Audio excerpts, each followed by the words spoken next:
Supreme Court doesn't have an army. It can't march on the government.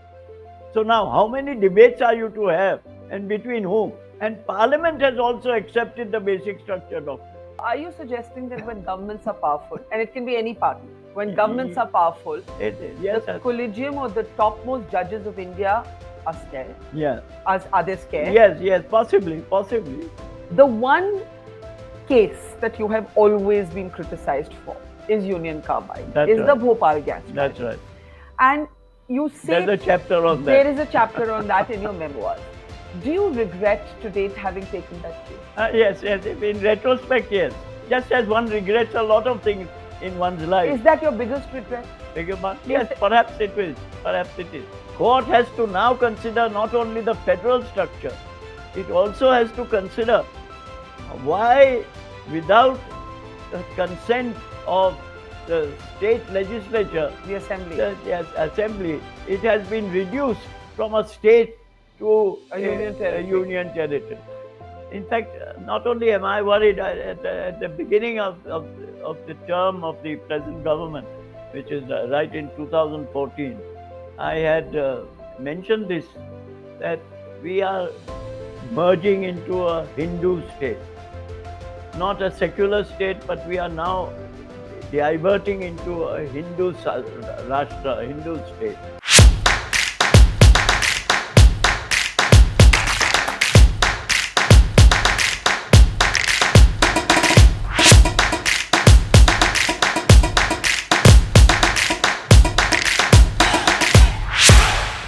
Mr. Nariman, while going through your memoirs, I was struck by a chapter that spoke of a case that you had won, but that you wish today that you had lost. Yeah. And that's what the chapter is in fact called. I have the book here in front of me, Before Memory Fades, your memoirs. That's right. And you were speaking of what we have come to know as the second judge's case, the case that actually gave birth and legitimacy to the Collegium system. That's right. The Collegium has been in much focus the last few months. It's been a point of debate between the government and the judiciary. You have become a skeptic, a critic of the Collegium that you championed in court as a lawyer. Why do you think that the Collegium is not working? Why do you wish, as you say in your memoirs, that you wish you had lost that case? In the first place, judges, and when I speak of judges, I mean judges of the Supreme Court, ably decide cases as they are meant to. And my own view is that judges are not competent to ascertain and decide who should or should not be a judge of the superior courts, or who should or should not be transferred from one high court to another high court. In fact, that somehow detracts from the business of judging, because the judiciary is an independent organ of the state and the sole and exclusive interpreter of the Constitution. There's no one else. And that's how our Constitution is framed. Yes. Everything depends upon how the Supreme Court ultimately decides a particular case. Take the present dispute about Kashmir, for instance. Yes. Whatever the Supreme Court ultimately says will be the final word on the Constitution with respect to the changes that have been effected. Like that. So, I think it detracts from the business of judging cases. As it is, we have an overload of cases. And how to decide them, how to speed them up are matters which are of prime concern. When you were arguing otherwise, yes, in the second judge's case, did you believe differently, or were you just doing your job as a good lawyer? The job as a good lawyer, that's right. That's what one does, because one gets one. But the important thing to remember is that this came out of the hat, as it were, when you argued the case. Because this was Justice Verma's bugbear. He said that we must have the final word with the judiciary, which I agree. The final word must be with the judiciary. Yeah. And in fact, I have mentioned this before, that Chief Justice Venkatachala, a very respectable former Chief Justice, had propounded after this judgment came out that as to how a commission, a national commission should be formed. And he had said it should consist of 5 members, 3 senior judges of the Supreme Court, one an outsider, the law minister, which is necessary, and a one last person, an expert who has an independent view of things, which would be a rough and ready way of choosing who should be a judge, who should not be a judge, who should be transferred, who should not be transferred. And actually, the BJP government itself introduced a bill along these lines. That it was in 2003. The bill lapsed only because the elections were called. That's all. So the new twist that was given to the commission, which was wrong, where again I appeared, and it was struck down ultimately. Yes. But it was totally wrong, But because you know that what- said that apart from judges, if there is amongst independent members, someone could veto what the judges had decided, which is not correct. But today, what you're saying, Yeah. that the Collegium keeps the judges more immersed in transfer and appointment of judges than actually hearing cases. Yeah. This is something that the government's former law minister Kiran Rijiju kept saying. Yeah. And it became quite a public dispute. It seems to have settled down right now. Yes, it seems to have, but I believe that is so, because it requires in the first place a regular office of the Collegium, which the Collegium doesn't have. Right. A regular office, a whole tabulated statement of how many judgments Mr. X or Mrs. Y have delivered, what has been their fate, etc., etc. It is a very, very complicated process. It's not an easy process. So, do you agree with the government's position or the government's diatribe against the Collegium? I'm not on the government's position. I don't know what the government's position keeps changing. My own view is that a commission, as recommended by Chief Justice Venkatachala when he was appointed chairman of the National Review of the Constitution, is the ideal situation. That should be. Because take for instance, and this is what I wrote about 2 weeks ago, Justice Muralidhar case. Muralidhar's non-appointment, if I may call it that. Now, here's a man of extraordinary ability, great competence, totally honest and so on, not a word whisper against him. And yet, what happened was very tragic. You say that the Justice Muralidhar's non-appointment, you call it tragic. Can you elaborate? Because the focus has been entirely on the non-appointment to the Supreme Court. But the argument that you made in your op-ed in the Indian Express, that that well before the Collegium had to decide whether he came to the Supreme Court or not, you don't believe the Collegium acted as it should have. See, what happened was, when he was already Chief Justice of the High Court of Orissa, Muralidhar, at that point of time, and had only about 6 months odd for his retirement as a judge of a high court, the Collegium decided, since he was an efficient and honorable and decent judge and had contributed much to the Orissa High Court, that he should be transferred to one of the principal high courts in the country, namely the Madras High Court. They recommended his transfer, which is a duty which they undertake under Article 222 of the Constitution. They recommended. The government sat on it, did nothing. It didn't say yes, it didn't say no. Yeah. But the fact that they sat on it meant it was not to come in. Then the question came. The Madras High Court Chief Justice was retiring, the incumbent Chief Justice, and someone had to go to the Madras High Court. So the Collegium was asked who should go. And the tragic thing was that they withdrew what they had recommended and then decided that Mr. X, another gentleman, should go to the Madras High So Court, they which did was not even accepted. send Justice Muralidhar to the Madras High Yes, Court as they had originally yes, recommended. which was inexplicable. Of course, one doesn't require an explanation under 222. That has been held now repeatedly.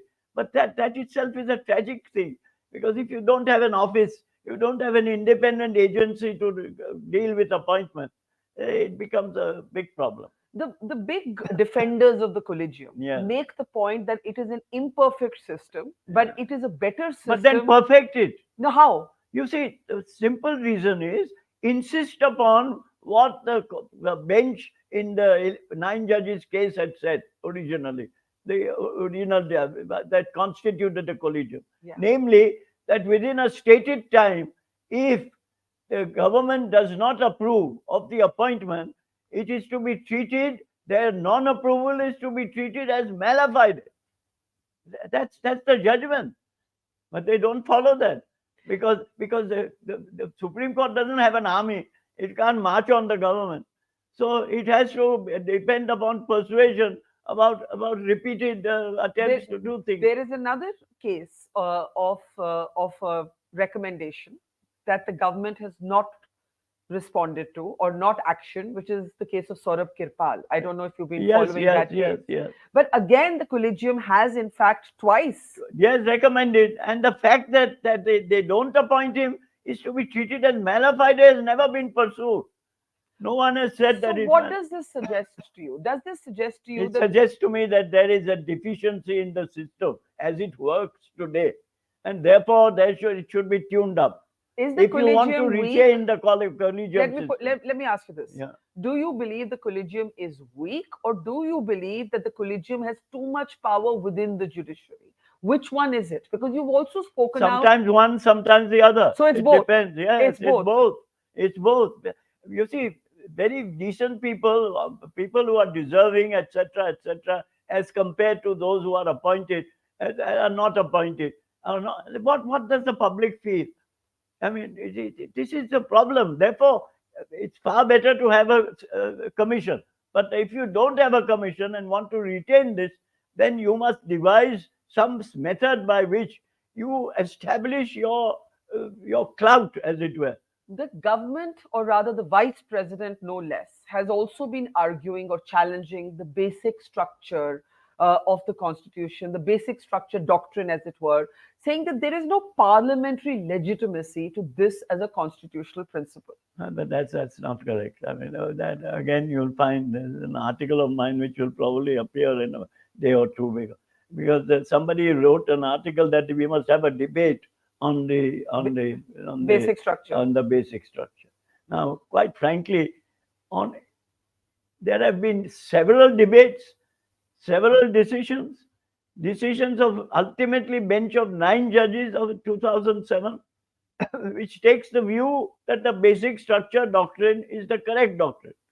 So now, how many debates are you to have, and between whom? And Parliament has also accepted the basic structure doctrine, because it has said in an amendment of 1978, a constitutional amendment, that you cannot abrogate or suspend Article 20 and 21 ever, not even during an internal or external emergency. Yes. So even Parliament has accepted it. One of the arguments you've made is that the Collegium particularly falters when the governments are too powerful, when what you call majoritarian governments, by which you mean very powerful governments. Yeah.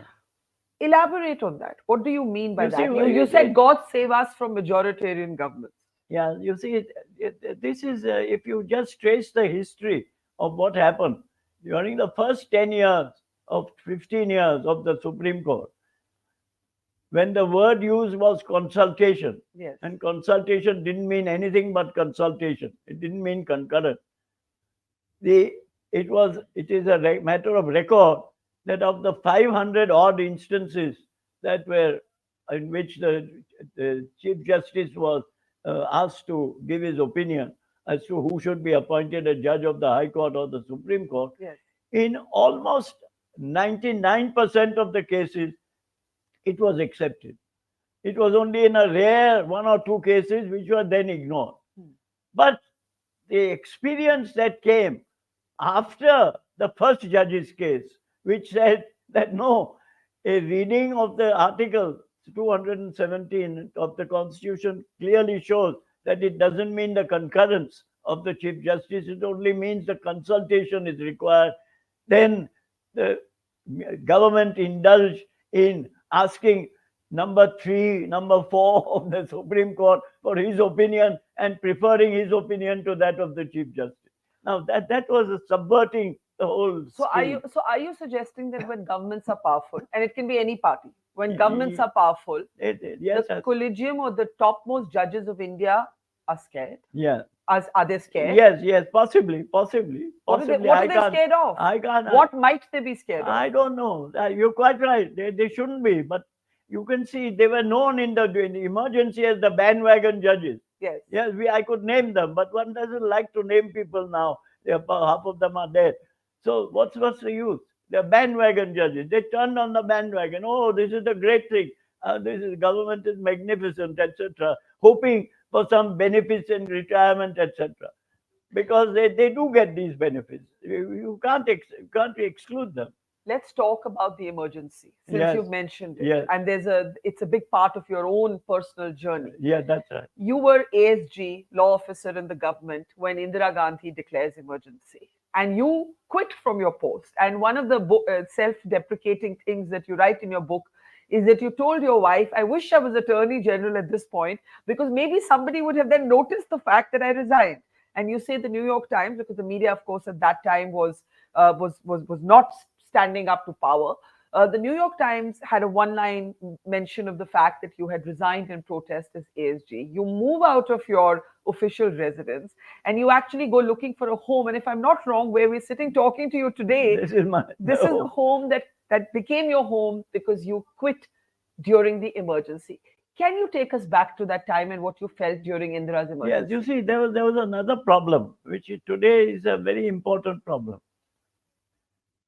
Sometime before the emergency, the Chief Justice Ray was moving into the Supreme Court building in his car when someone dropped 2 large bombs, alleged bombs, into his car, which never exploded. Right. It, of course, affected him deeply because he was he was confined to his bed for a few days and so on. Yeah. And this created a stir. The Attorney General, Nariman Quit, then spoke to the Chief Justice and said that that officers of the government who appear for government are in danger now. It's quite clear. And therefore, we must have something done with respect to each of the 3 law officers, the Attorney General, the Solicitor General, and the Additional Solicitor General, which was me. Yes. And lo and behold, we had some chap move up to our place. My wife was very disturbed because he had to set up a tent on the garden in Safdarjung Lane, a very nice, delightful lane, etc. He had to be fed and given coffee and tea and so on, whatever it was. But one important thing, you see, that this business of protecting the people that comes to my mind, and which I must tell you, is that whenever I went out for a walk after that, in the evenings to in the Ashoka Gardens, this man would come with me, and I'd feel quite secure. Believe me, when I resigned, for a few days that resignation didn't permeate downwards or upwards, and nobody quite knew whether I had resigned or not resigned. And the man remained with me for a while. Then, of course, the ministry moved him out. And for a few weeks after that, I felt insecure. How can I, Additional Solicitor General, going out for a walk alone without a... You see, this strike must be striking all these ministers, etc. Yes. A whole host of them who are provided with all this paraphernalia, which is quite unnecessary to my mind. I mean, it's very rare that one has this problem of someone wanting to kill you. And hardly anybody wants to kill anybody as such. Therefore, this this this evokes uh, a certain coterie amongst the elite, that I am deserve to be protected amongst everybody else. I am somebody important to be protected. I must have a guard around me, someone to walk in front of me, someone to walk behind me, and a car to go with me, a car to go behind me, which is quite unnecessary. Because when you see the Scandinavian countries, the king and all these chaps go on their bicycles all over. But, The Indonesian president does the same thing. but We don't. apart from feeling initially insecure without your security, But you have to work it out. of course, what made you quit? Why, at a time when so many people caved? It was certainly not the judiciary's finest hour. It was the opposite. What made you? Because I felt that I will never be able to appear for the government and make my submissions, which I used to make. Yes. That's the problem. Yes. It's a matter of conscience. That's all. That's all. Therefore, I quit, and that's something I quit from Bombay when my wife and I had gone for a week into Bombay, and Yes. and you see in the train we went by train, and I read that the Home Minister. This is before just 3 days before the emergency, that the Home Minister and the Home Secretary, the Home Secretary had been changed. A new Home Secretary had been brought from Rajasthan. I took no notice of it. Maybe, Yes. maybe not Yes. be. But that perhaps was an indication that something was afoot. And then came, of course, Mrs. Gandhi's refusal of a complete stay by Justice Krishna in Mrs. Gandhi's election case Yes. in the Supreme Court. In your book, there's a very interesting story. You've quit as ASG, and you are out for a walk with the then Australian High Commissioner, who's your friend, and Mr. Grant. Mr. Grant, and he has met with Mrs. Gandhi, with Indira Gandhi, and she has said to him She was surprised. that she is surprised that there was virtually no resistance, especially from the intelligentsia. Absolutely correct. That was And quite a story. That was quite a thing, yeah. And I believed him. I mean, because he told me this. I mean, a few days after he met her, because he used to walk on and the Ashoka Garden. Now, you took a position listening to your conscience during Indira Gandhi's emergency.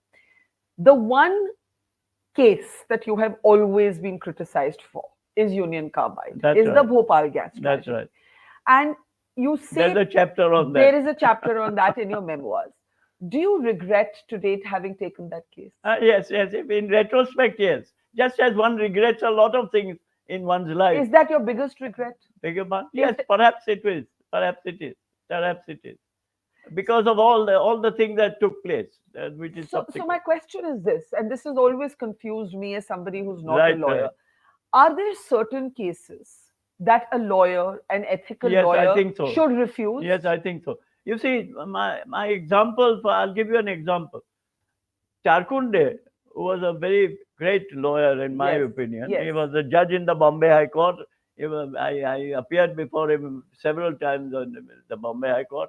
Thereafter, he practiced here in the Supreme Court. And he made it a principle never to appear for a corporation in a corporate chase. Right. And I used to wonder why he did it. But now I appreciate why he did it. He's right. You have to have certain norms right at the start, which I regret I did not have. So, and I appreciate that, and I admire him for it. He refused. He refused. Anybody would come with a brief for a big corporation, he'd refuse, because he was pro-labor and he was a pro-socialist. But on the other hand, when Ajmal Kasab, the terrorist who was taken alive in the Mumbai terror attacks, the Supreme Court said this man must have a lawyer. Raju Ramachandran was then, appointed by the court so that due process was served. That's all right. Yet you say, personally, you believe Union Carbide did not deserve you and you made a mistake. Yes, definitely. That I've written. I think the phrase you used for yourself was you felt you were a fallen angel. That you're not a devil, but you felt you were a fallen angel. I was so described actually by somebody And Explain that. Why were you a fallen angel? because I was almost angelic in the way I conducted cases and did the things for the Otherwise. government otherwise. Yes. But it was much too much emphasis on the government itself, which I should have then realized. Do you regret the fact of taking the case, or do you regret that the settlement eventually was too small? No, only the regret is for the taking of the case. You shouldn't have taken it at all. Yeah, that's right. The settlement had something to do, because there the blame goes apparently to the then Attorney General, Mr. Parasar, that he agreed to the $420 million. Yes. It should have been 800 odd million dollars. I mean, that's a matter of contest, and he would probably say that that was the only way in which he could get some money from the Union Carbide. What was the stage in your life that you started regretting taking on the case? Was it very much later? Was it during the case itself?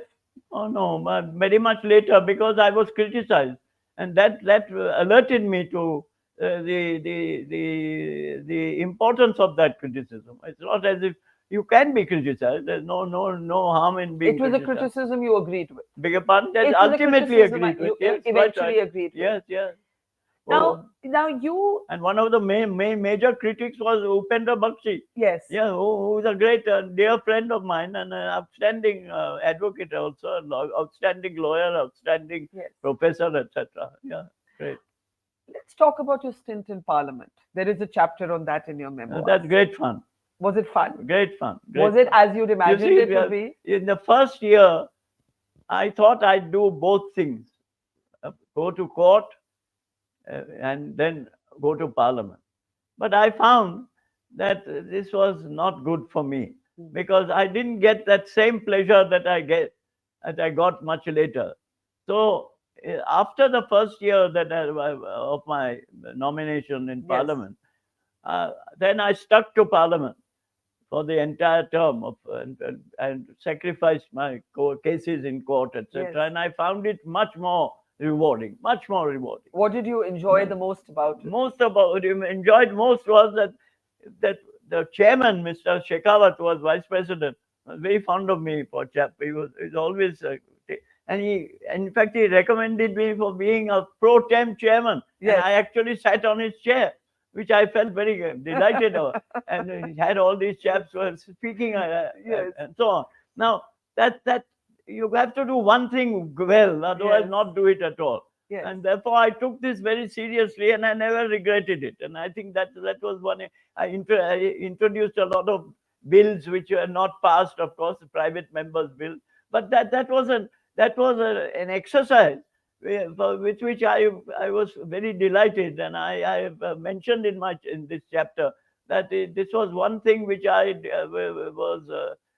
never felt any regrets for. Never any. Now, you have said in this conversation and elsewhere that you believe that the Collegium sometimes doesn't assert itself enough. Judges need to be, stand up for principles. There was a time, however, when we saw an unprecedented public protest by judges, the famous judges' press conference, when you actually had Justice Gogoi leading those 5 judges. You were very opposed to that. Even though you're a critic of the Collegium system, you said that if the Chief Justice of India, you don't agree with his or her rosters, then you have to basically take it or leave it. You cannot go to the public to protest. Why were you opposed to that judges' press conference? You see, I personally believe that in fact, let me put it this way, that in the very Collegium system that we are discussing, why is it that only 5 of the first 5 or the first 3 judges are to be consulted? Why shouldn't? I mean, if the idea is that a person deserves to be brought up from the High Court to the Supreme Court, or deserves to be brought up from the bar to the bench, like Rohinton Nariman was. I mean, and a lot of other judges were also appointed. Yes. Now, there has to be some criteria for that, some extra criteria, some merit in that. Now, why should if someone is to be transferred from one High Court to another, why shouldn't judge number 5, 6, 7, and 9 also be consulted at least by the Chief Justice? Here Why you does it are have to be only those 5? why does it have to be? You see, this precludes all this. It becomes a sort of rarefied atmosphere. You are superior to. They are not superior. Everybody is equal. Chief Justice is one amongst equal. There's no doubt about it. In fact, you see, there's a very great example of this because I've recorded it somewhere in one of my books, and that is when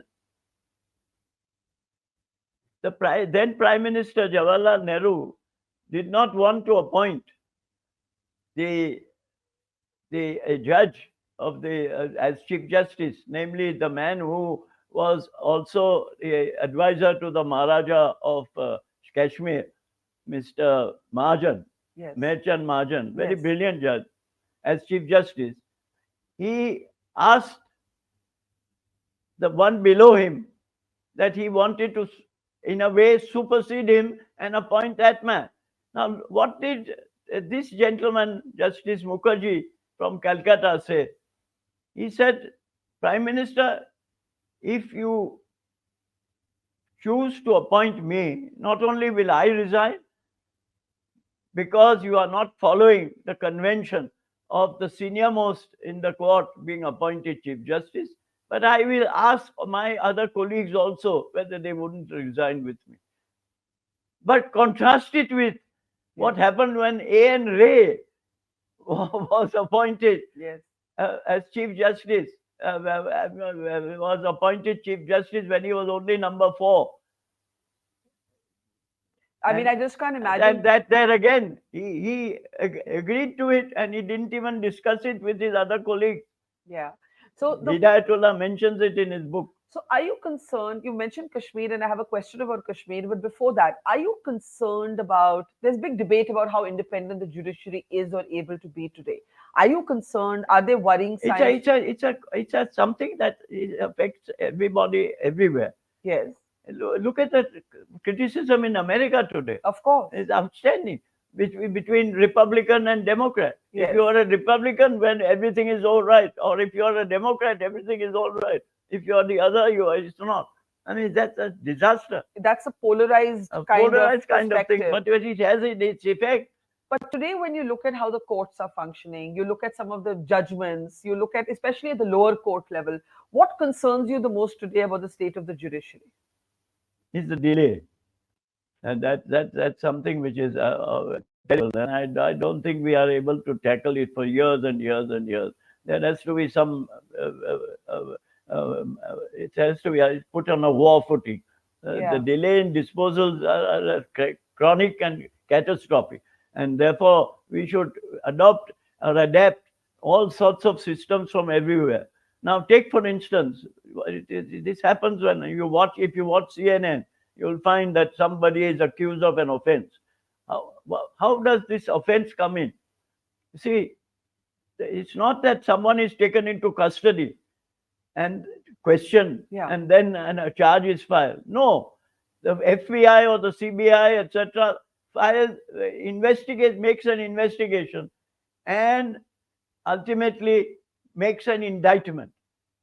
So that the whole criminal process starts with the charge, not the charge sheet. The charge sheet is the FIR, the first. There's no such thing as first information in America.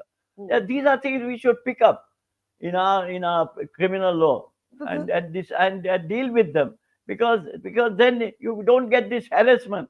You don't get people where the process becomes the punishment. Today, the under trials are predominant amongst the people who are jailed. One of the delayed hearings has been the Article 370 hearing that has finally started 2 years after the abrogation actually. It should have started much earlier. They should have started much earlier. As a jurist, what do you think is the central point of law that the Supreme Court has to consider in this case? You see, there are 2 points. One is that we are a federation. And Jammu and Kashmir, despite the Maharaja saying that he will only surrender 3 subjects to the center and no more. Yes. He was part of that federation. And therefore, the question, there had to be an accommodation as to how to decide this. But since raiders from Pakistan had come into Kashmir and there was a tragic situation, you'll find in the debates in the Constituent Assembly, the man who introduced it, Mr. Iyengar, said that until something happens, we had to, at the moment, we have to be content with this Article 306A, which they call. That became 370, and therefore became temporary. And he also mentioned it would be temporary. Now, this happens to be something that the court has to now consider not only the federal structure, it also has to consider why, without the consent of the state legislature, the assembly, it has been reduced from a state to a union territory. So it is a sort of a demotion. The legal question is not so much the abrogation, because the article itself was temporary. That's it. It is that the abrogation took place without the consultation of the assembly. After dissolving the assembly. After dissolving the assembly. And therefore there could be no consultation. And that is a fait accompli. And that is the legal point before that's a legal point, a principal legal point. There is one other legal question that occurs to me. I could be totally off the mark. That once you end the exceptionalism, let's say for one state, which has happened with Kashmir, there is an Article 371 which allows an exceptionalism for the whole A, B, C, D, E, F, G. Yeah. Is there any legality, or is that a political decision that you can have exception? It's a purely political. I'll tell you what. You see, in one of the states, in fact, that's a reported decision also, there was a divergence of view between a bench of 5 judges. And 2 judges took one view, the other 3 judges took. That could you have a state with a Sangha which only permitted religious heads to be part of the organization to come within our constitution. Now, Chief Justice Venkatachala later became Chief Justice. He said yes, but it was a majority of 3-2. The other judge, who was later Chief Justice also, Justice Sharma, said no, not at all. We can't have religious heads coming into just because that state had that thing before, because ours is a secular state. I mean, that was the whole object. Now, these are very difficult questions. They are not simple. The way I am putting it, it perhaps sounds very simple, but it's not. It's possible to take one view, it's possible to take another. Therefore, it's possible that the Supreme Court upholds the abrogation, and it's possible that the Supreme Court, but the important is, does it give a reason which convinces the majority of people? That's interesting. Before I come to the end, which I want to be a little personal about, one other political legal headline is the talk of a uniform civil code. Yeah. And again, it is a constitutional suggestion or a constitutional ideal, which has been so politicized, so mired in politics, that we can't actually have an honest conversation about it. How do you see the debate around a uniform civil code? You see, this question arose years ago before 2 very, very distinguished judges of the Bombay High Court, Chief Justice Chagla and Justice Ganendra Gadkar. Justice Ganendra Gadkar later became Chief Justice of India. Now, the question was, is there a distinction in the Constitution between custom and personal law? There's a very fine distinction. It's very difficult. It's only a lawyer who can wind his way through it. But they reason that yes, there is. Because in one of the articles in the 7th schedule, which say what is the power of the state legislature to legislate, they have mentioned the word personal law. In Article 13, you will find the word custom mentioned. Now, therefore, there is a slight distinction.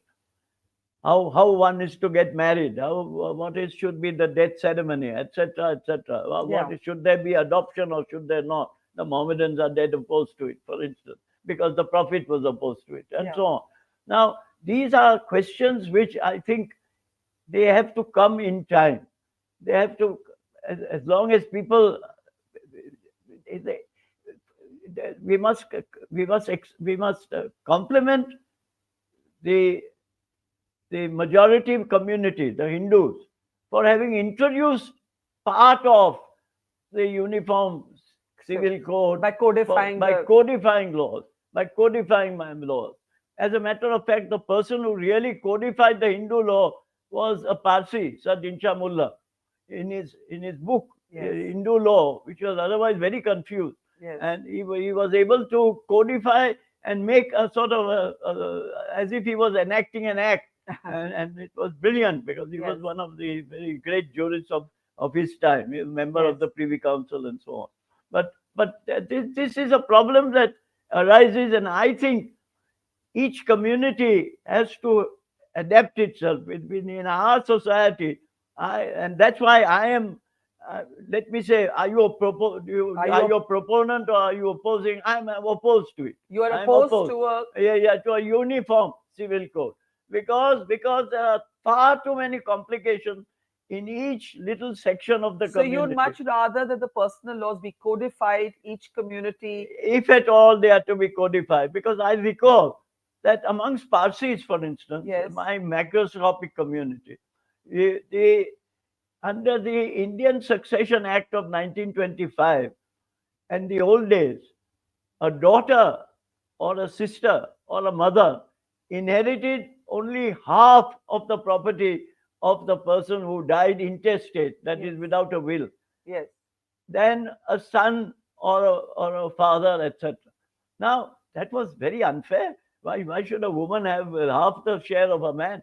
And some of us went to at that time I was Additional Solicitor General, we went to Mrs. Gandhi and told her, she said, no, I won't amend it. You come with a cast iron agreement amongst your entire community, because the entire community wouldn't agree that you want this. And it was only 4 or 5 years later, after educating the rest of the community, that now the Succession Act has been amended and a woman inherits on an intestacy as much as the same share as a man. But what if the community had not agreed? That would be unfortunate if the community had not. So you're saying change has to come from within the community? From within the community. And to say that change within the community, how that is to be organized, this is the personal law. This is so you are opposed to the uniform civil code? Yes. I am opposed to a uniform civil code. Although Goa has been very successful. Yes. Because the Portuguese had it and they have introduced it, and it's been working extraordinarily well. Okay, in the last few minutes, let's talk a little bit about Fali Nariman, the person. Now, in your 90s, you're still writing, you're still active. How does Fali Nariman remain young? Because if I wasn't, I'd drop dead. I'm not joking. God forbid. God forbid you have a long life ahead of you. Enough is enough. But has it been, the last few years must have been tough. You lost the love of your life, your wife, Mapsi. In the book, you talk about her being the mainstay. All jokes aside, really, in a sense, the mainstay who held the center. Absolutely. She was a pillar of strength. Yes. Yes. And how do you keep strong, and how do you keep the faith? Oh, well, I'm very fortunate because my grandchildren come every day. They do? Yes. And they make you smile? Remarkable, yeah. And their children come. So talk a little bit about Bapsi. Oh, well, she was a pillar of strength, as I said. Very difficult to live without her. But such is life. That's life. Such is life. Yes. So, well, let's remember her with a smile. Thank you. Yes, thanks. I want to read from the last line of your book, which basically says that you thrived, you were born in a secular India. You never felt that you were a minority, though you were the microscopic Parsi community. And you in fact, Sahomi Modi, who was the member of the Constituent Assembly, said in the Constituent Assembly, when the Anglo-Indians were to be given 2 separate seats, that do you Parsis also want? He said, no, we'll fit in to the rest of the community. which is Yes, remarkable. and it's a remarkable community. Remarkable. But your last line of this book, of your memoir, says Right. you want to die in a secular India.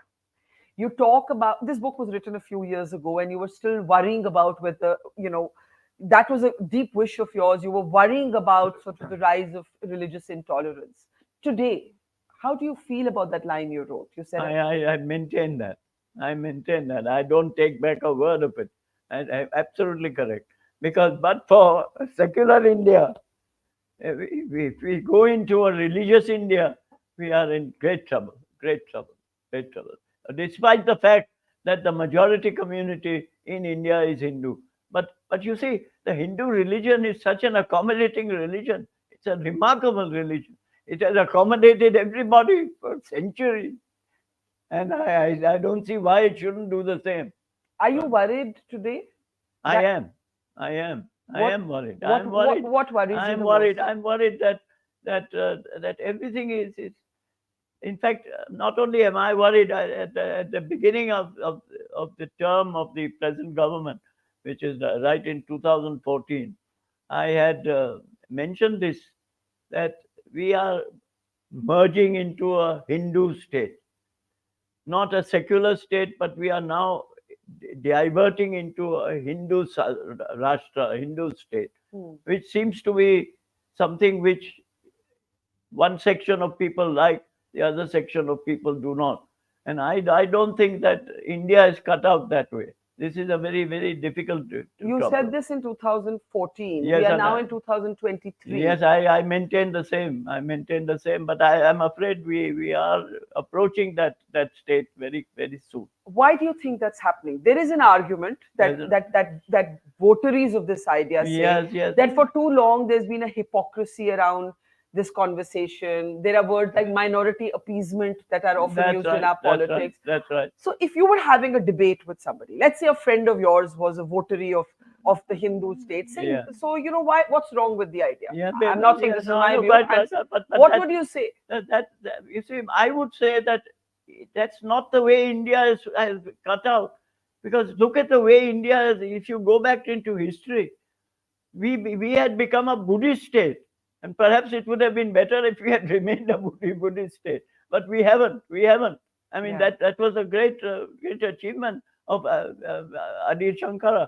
I mean, the great Hindu saint who ultimately brought back Hinduism and made made the Buddha one of the idols which are worshipped also in the Hindu religion. I mean, that's the great great great admiration I have for the Hindu religion. It's a marvelous religion. But then you see, there are different views about the Hindu religion, as everybody has. And ultimately we come to, should you have a Hindu state like Pakistan has a Muslim state, which I think that was the dividing point. That was the dividing point. And that's why Pakistan has not progressed, and this is why India has so far progressed. If we remain a secular state, and that's why secularism is so important. Pluralism is essentially to India's success. Absolutely correct. Absolutely correct. I can't imagine any other way in which India progresses. Well, Fali Nariman, thank you. No, I'm no. looking forward to the next book. May you keep writing many books. Thank we you. wish you a long and engaged with ideas Thanks life. a lot. Thanks Thank a you, lot. sir. Very sweet Thank of you. you. Thanks. Thank you.